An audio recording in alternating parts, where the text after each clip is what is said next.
I was born in 1981 on Oahu. At the age of 1, we moved away because my dad entered the Coast Guard.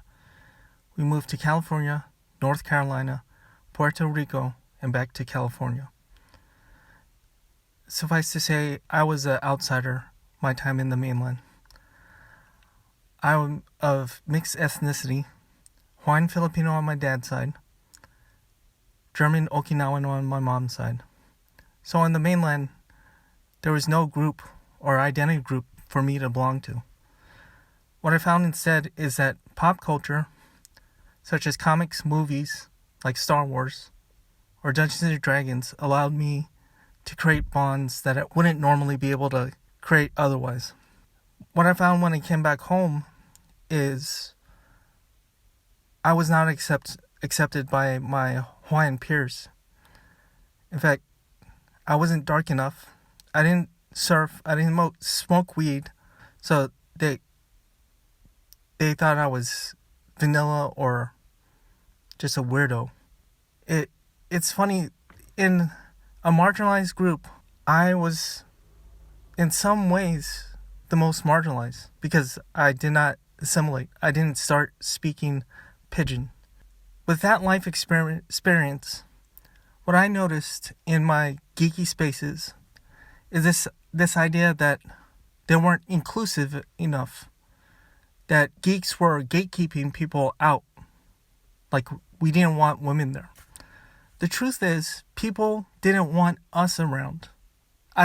It's so backwards. Like, I noticed this on a game called Marvel Heroes. It's created by David Brevik. He's the creator behind Blizzard's Diablo.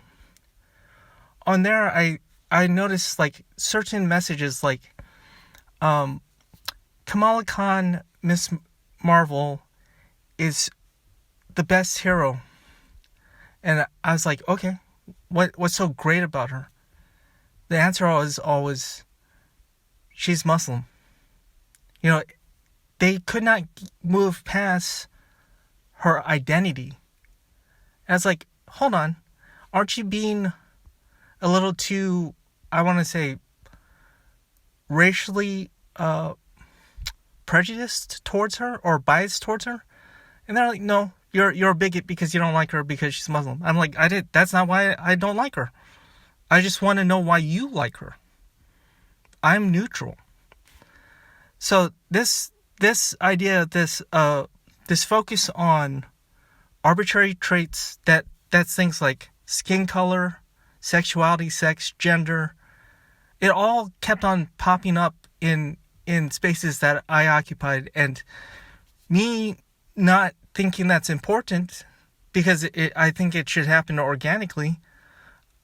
I was labeled a bigot because I was like, you know, I don't think that character is good because they're of that identity, right? They need to be good outside of whatever traits they have. They have to be heroic, smart, whatever it is that makes them a hero has to move beyond their appearance or who they find attractive. This idea moved into movies. Take the Marvels, for example. That's the same character, Kamala Khan, and she's actually maybe the most interesting character out of the bunch, because female heroes now are like one archetype. Their allowable representation is of essentially fully capable, smart, witty, all these things that they want us, the audience, to believe. Moving on from that, there's on Star Wars, Rey's so capable, she rescued herself in the first film. She never needed help. And essentially, she circumvented the hero's journey. Like, seeing her at her lowest point wasn't her at her lowest, like anyone's lowest point. She was fully capable on her own. There's been much more, such as Dungeons and Dragons trying to remove everything that's problematic from the lore. It's like, the reason why enemies do these detestable things is so that you have a good reason for your heroes to fight them. If they're just neutral, your heroes killing them actually makes you the bad guys. It's so weird. Lastly, there's this clip from Kathleen Kennedy and her chosen female director for a new Star Wars film. I kind of want to let the clips speak for themselves. Here they are. We are trying to grow in the workforce a number of women in executive positions and in all positions inside the company, and with the movies that we're making and with the protagonists that we're putting in the stories. So I get a huge amount of support with that. But we have 50% of our executive team are women. Mm-hmm.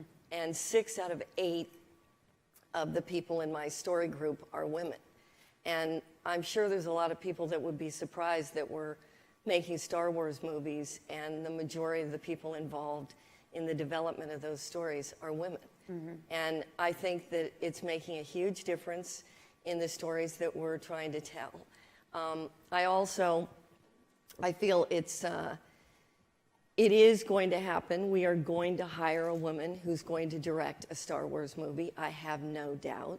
On the other hand, I want to make sure that we put somebody in that position who's set up for success. Mm-hmm. It's not just a token job to look out and try to find a woman that we could put into a position of directing Star Wars. And it is interesting because I have a huge number of men who call me constantly and tell me how much of a Star Wars fan they are and how much they want to get involved in anything to do with Star Wars. I don't have a lot of women who call and have those conversations with me. My greatest asset, to be honest, is that I'm a woman.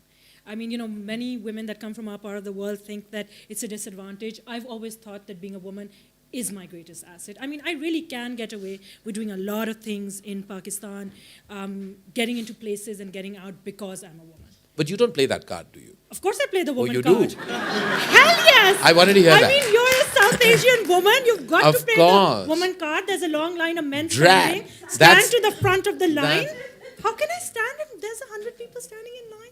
No.